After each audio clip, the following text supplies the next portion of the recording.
The diner got quiet the moment the rich kids started laughing. One of them leaned back in the booth, smirking, and snapped his fingers at the waitress like she was a dog. "Move faster, slut!" The whole table burst out laughing. Then one of them grabbed her apron, yanked her close, and his friend lifted his phone, recording her face as she tried not to cry. The waitress swallowed hard and whispered, "Please, I'm just trying to work." That's when the kid smiled and said, "Then bend down and pick it up." A fork hit the floor on purpose, and the waitress slowly crouched, shaking. But in the corner booth, a man in worn navy camouflage finally set down his coffee. At his feet, a military K9 stood up too. The dog didn't bark. He just stared at the rich kids, and growled so low the entire room felt it. Then the Navy SEAL stood and said one calm sentence that made every phone stop recording. If you love stories where bullies finally meet the wrong person, comment where you're watching from and hit subscribe, because this one gets ugly fast. The diner was the kind of place that never really felt warm, even with the heat on. Old booths, cheap coffee, neon signs buzzing in the window while rain tapped the glass like it had nowhere else to go. Olivia moved between tables like she was trying not to take up space. Blonde hair tied back, tired eyes. A waitress uniform that didn't fit quite right anymore because she'd lost weight since starting this job. People noticed, but nobody said anything. In a place like this, you learned fast that silence was cheaper than kindness. Then the rich kids walked in. 4 of them. Loud, clean shoes, designer jackets thrown over the booth like they owned the whole building. Their laughter was the kind that didn't come from joy. It came from power. One of them slapped a black credit card on the table like it was a weapon. Another leaned back and scanned the room like he was picking out what he wanted to break. Olivia's manager gave them the best booth without hesitation, the biggest one, the one everyone else avoided. And Olivia already knew, the second she saw their faces, that her night had just turned into something she wouldn't forget. She approached with her notepad and her practiced smile. "Hi, welcome in. What can I get you guys tonight?" One of them didn't even look at her. He snapped his fingers twice, sharp and impatient, like she was a dog he'd trained badly. "Water, now." Another one laughed and said, "And hurry up, eslatat." The word hit the air like a slap. Olivia froze for half a second, then forced herself to move. She had bills, rent, a life that didn't care about her pride. The booth erupted in laughter as if they'd just told the funniest joke in the world. A couple at the next table stared down at their plates like their food suddenly became very interesting. Olivia brought the water back fast, too fast. Her hand shook slightly as she set the glasses down. One of the kids leaned forward and looked at her name tag. "Olivia," he said slowly, tasting it. "That's cute. You look like you should be working somewhere nicer." He reached out and pinched the edge of her apron. Not hard. Not enough to count as anything, but enough to make her skin crawl. "Maybe you'd make better tips if you smiled more," he said. His friend lifted his phone and aimed it at her face. The camera light blinked on. Olivia's stomach tightened. She knew what that meant. A video, a clip, something to laugh at later. She stepped back, trying to keep her voice steady. "Please don't record me." The kid smiled wider. "Why? You embarrassed?" he asked, loud enough for the whole diner. "Come on, guys. Look, she's blushing." That's when one of them accidentally knocked his drink over. The soda spilled straight across the table and poured down into Olivia's lap. Cold, sticky, humiliating. The kid threw his hands up like he was innocent. "Oops," he said, grinning. "My bad." Then he leaned down and pointed at the mess. "Clean it up, on your knees, like a good girl." The booth exploded again. Phones lifted higher. Olivia stood there soaked, breathing through her nose, trying not to let her face crack. And that's when she felt it. Not the laughter, the eyes. From the corner booth near the wall, someone was watching. Not the way customers watched a waitress. Not hungry, not amused, just alert.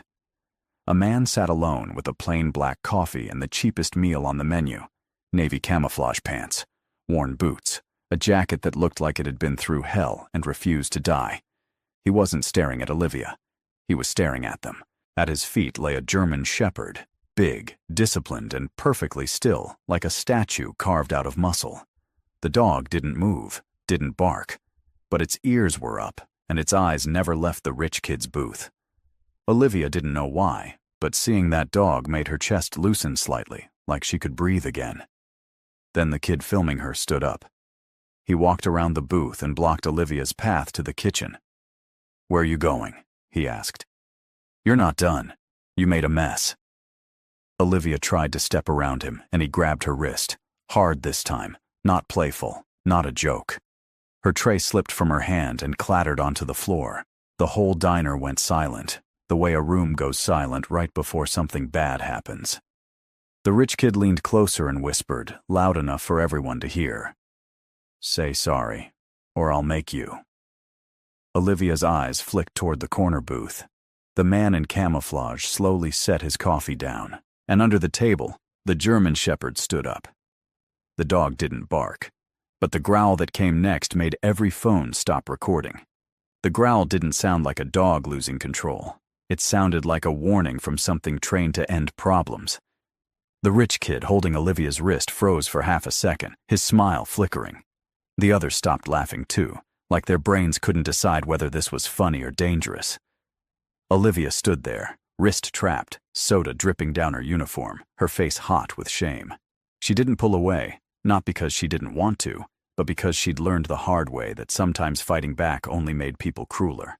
The diner felt like it was holding its breath. Then the man in camouflage stood up. Slow. Calm. Like he had all the time in the world. He didn't rush over. He didn't yell. He didn't even look angry. That was the worst part.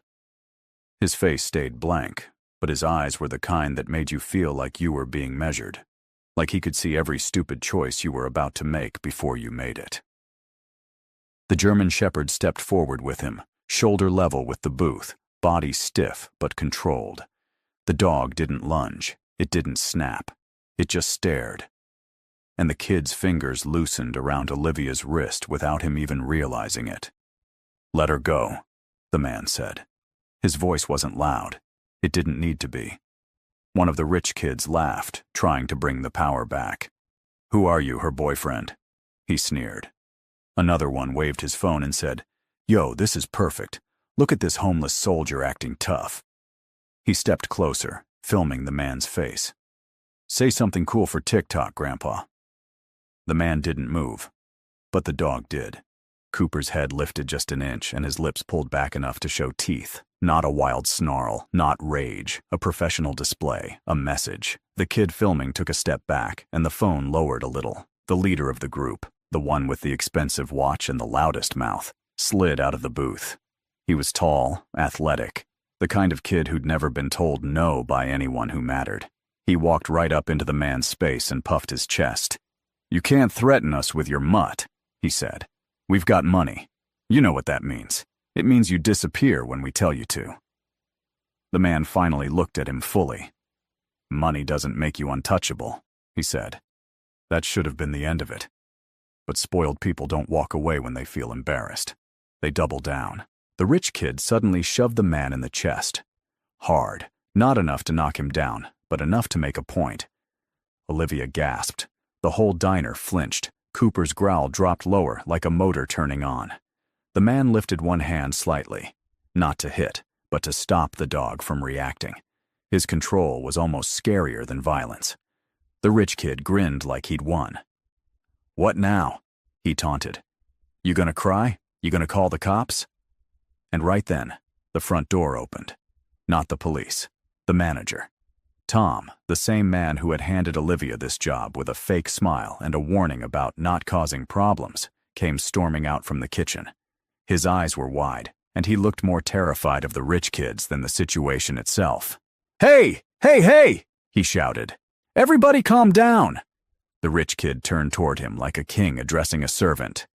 "This psycho is threatening us," he said, pointing at the man. "And his dog is aggressive. Do something!" Tom's eyes landed on Cooper. His face went pale. "You can't bring a dog like that in here," he snapped at the man. "It's a liability." Olivia stared at him, stunned. She was standing there shaking, her uniform soaked and torn at the shoulder, wrist red from being grabbed. And the manager's first instinct was to blame the man who stepped in. The man in camouflage didn't argue. he just said. "She's being assaulted." Tom flinched like the word itself was too dangerous to say out loud. "Nobody's assaulting anyone," he snapped, voice cracking. "She's fine. She can go in the back. We'll handle it." Olivia's throat tightened. That sentence was familiar. Go in the back. Don't make it worse. Let it pass. She almost moved. Her body almost obeyed. Years of being trained by life to shrink. But then the rich kid reached out again. He grabbed Olivia's shoulder this time, right where her uniform had already been torn, and yanked. Not enough to fully rip it off, but enough to expose her bra strap and make the whole diner see. His friends howled with laughter. Phones went up again, and Olivia broke. Not in tears, in something colder. Her eyes snapped up, and for the first time that night she looked straight at the rich kid like she hated him. The man in camouflage saw it too. He shifted slightly, like he was ready to move. But before he could, the rich kid threw his hands up and shouted, "Call the cops! This psycho's threatening us!" Tom already had his phone out. He wasn't calling for Olivia. He was calling to protect the diner from trouble. 10 minutes later, red and blue lights washed across the windows. 2 officers walked in like they already knew who the villain was. The taller one had a thick neck, buzzed hair, and a face carved into permanent annoyance. His partner stayed behind him, younger, quieter, eyes flicking between the rich kids and the man in camouflage. "What's the problem?"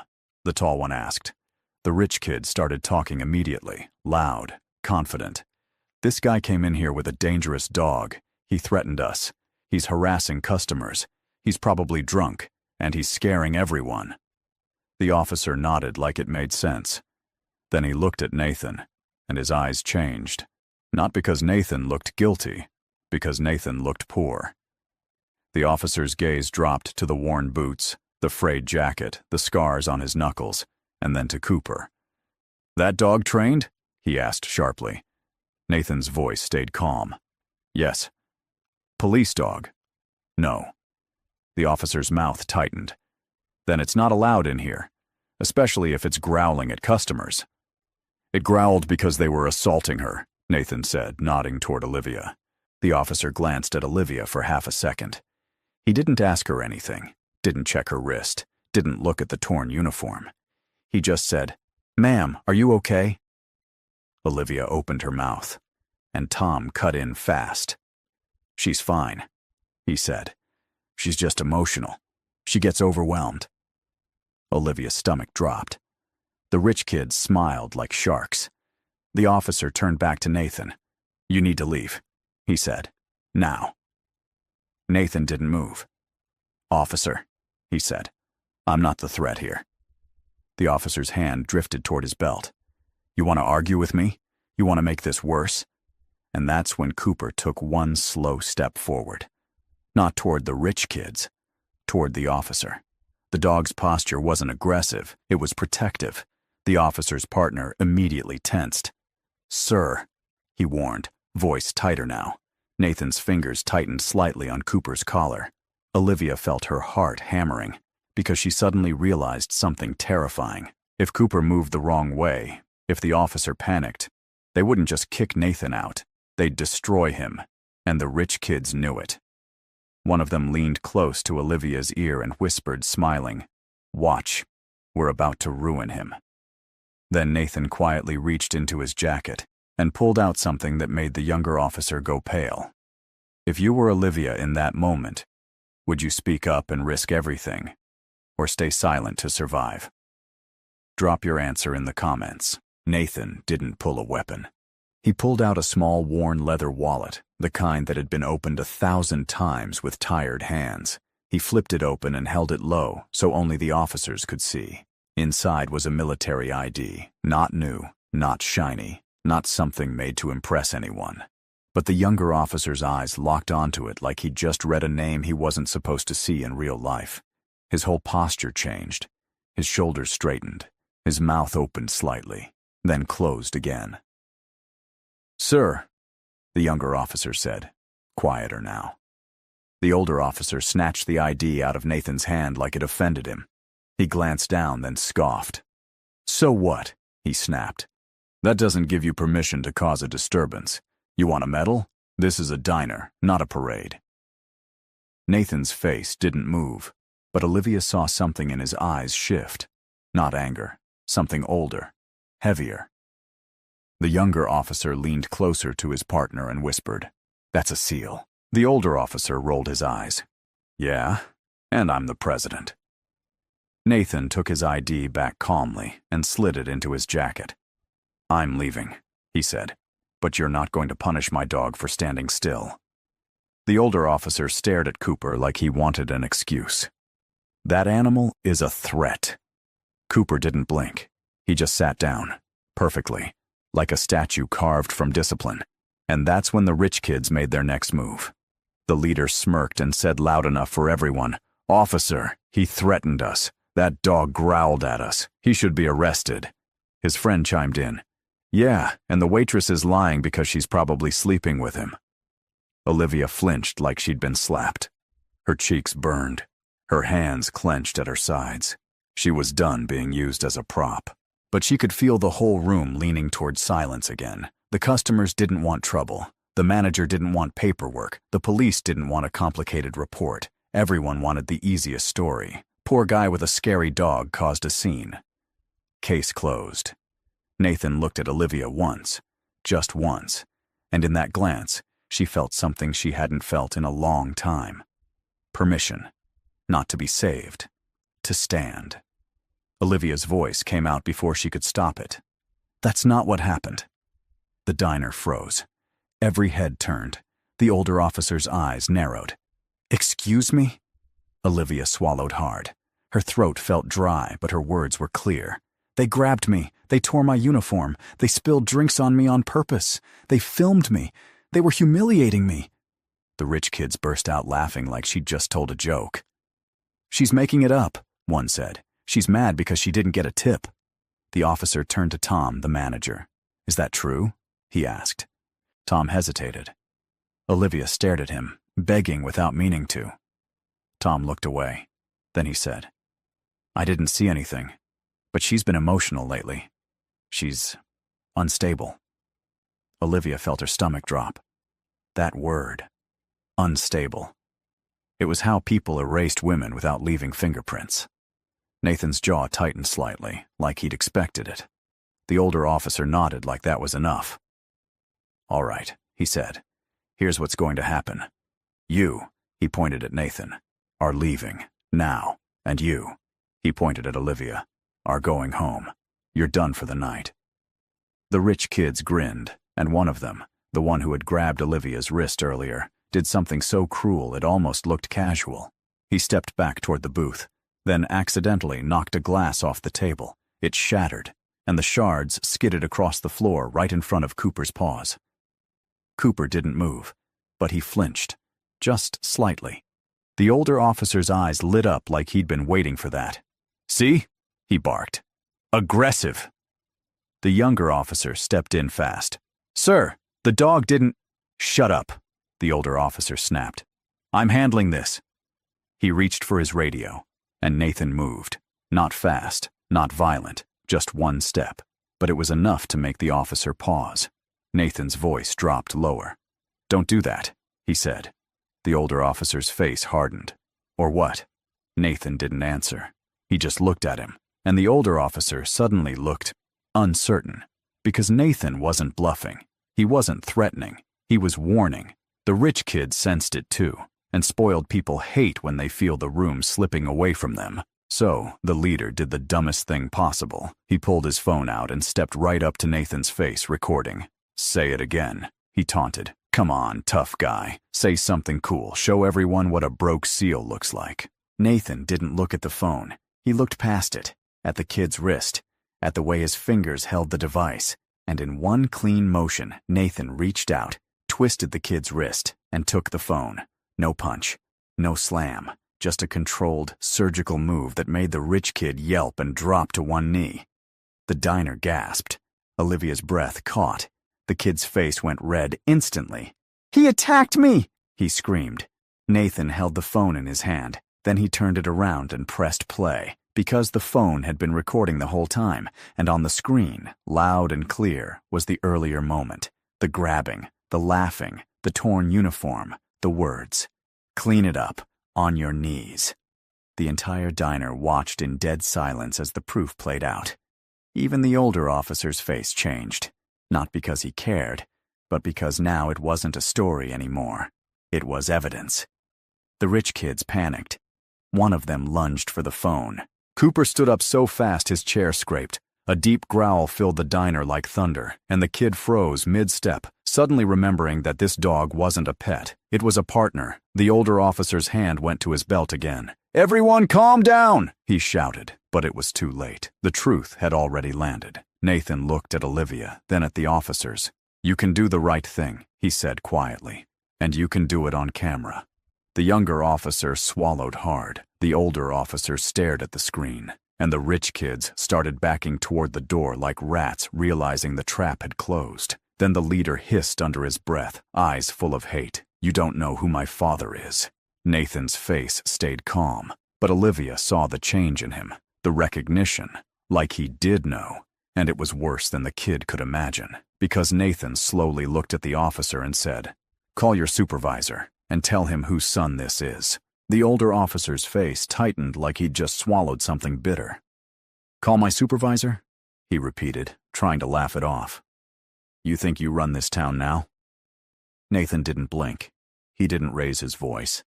He just nodded toward the rich kid, still clutching his wrist, eyes darting, suddenly less confident. "Ask him," Nathan said.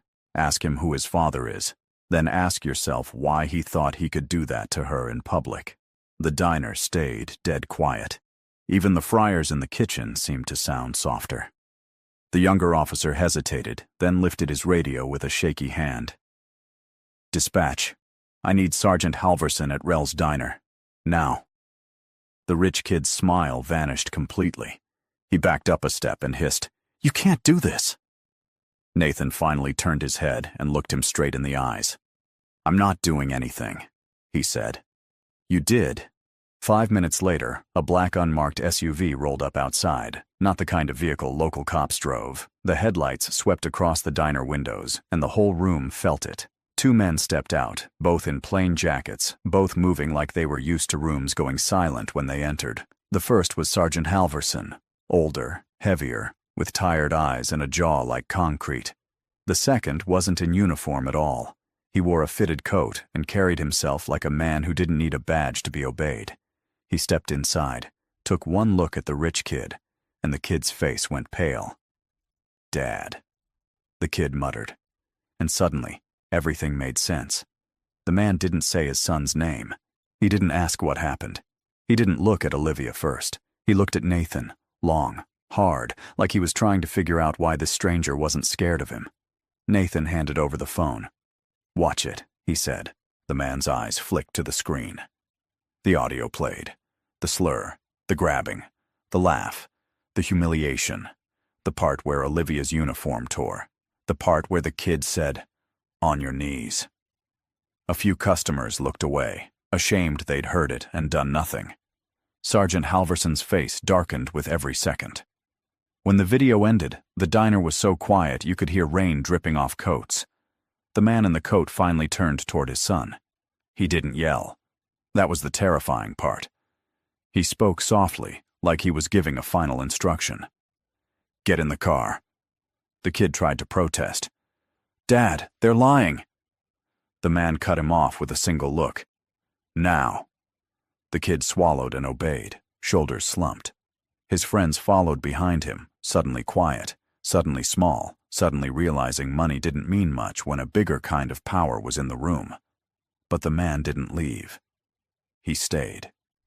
And then he did something Olivia didn't expect. He walked toward her. Olivia stood frozen behind the counter, hands shaking, her torn uniform pinned awkwardly together with a safety pin someone had found. Her face was red with humiliation, but her eyes were hard now. Not broken, not begging, just done. The man stopped a few feet away and looked at her like he was seeing her for the first time. "I'm sorry," he said. Olivia didn't answer. Not because she didn't hear him, because she didn't trust apologies from men like him. Then Sergeant Halverson stepped forward, clearing his throat. "Miss, we're going to take statements.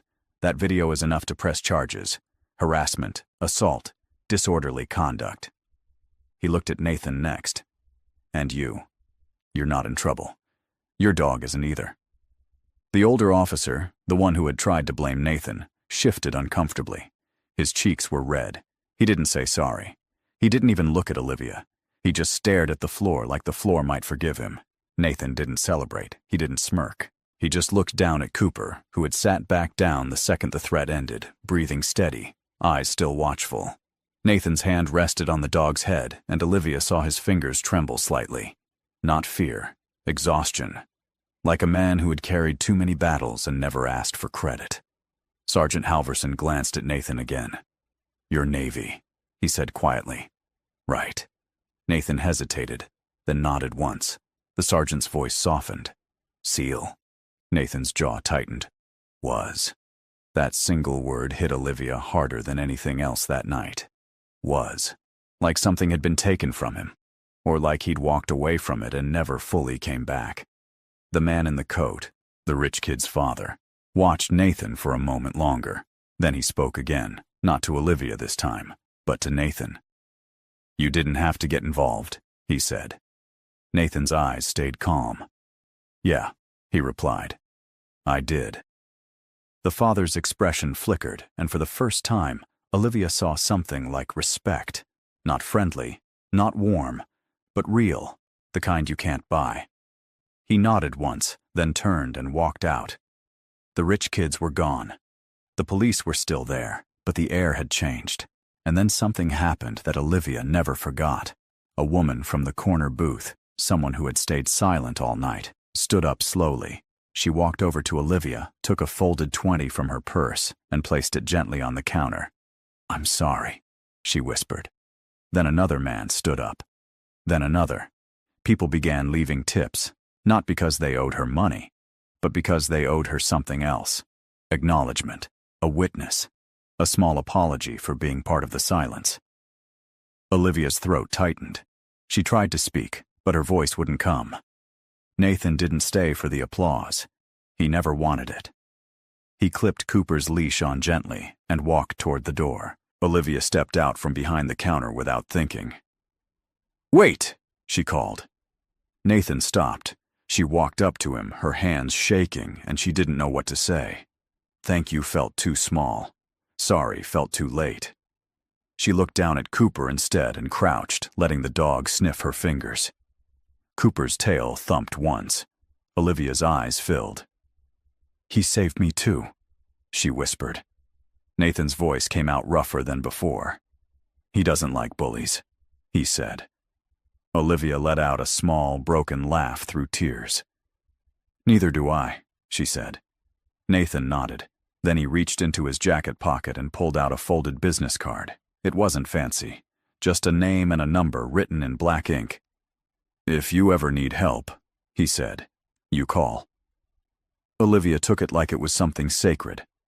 Nathan turned to leave, but before he stepped out into the rain, he paused and looked back at the diner, at the people, at Olivia, at the place that had almost swallowed another woman whole. Then he said one last thing, so quiet it was almost just for her. "Don't let them teach you to stay quiet." And then he walked out with Cooper beside him, limping slightly but proud, into the wet night like they'd done 1,000 times before. The diner didn't feel the same after that. The town didn't either. Because once people see courage up close, real courage, the kind that stands up even when it costs you, it becomes harder to pretend you didn't see. And Olivia? She didn't go back to being invisible. Not ever again. If you felt something in your chest while listening to this story, if you've ever been the person everyone ignored, or the person who stayed silent because you were scared, then I want you to know you're not alone, and stories like this are why this channel exists. So please, subscribe. Not just for entertainment. Subscribe because somewhere out there, someone needs to hear that standing up is still possible. And sometimes, it only takes one man and one loyal K9 to change everything.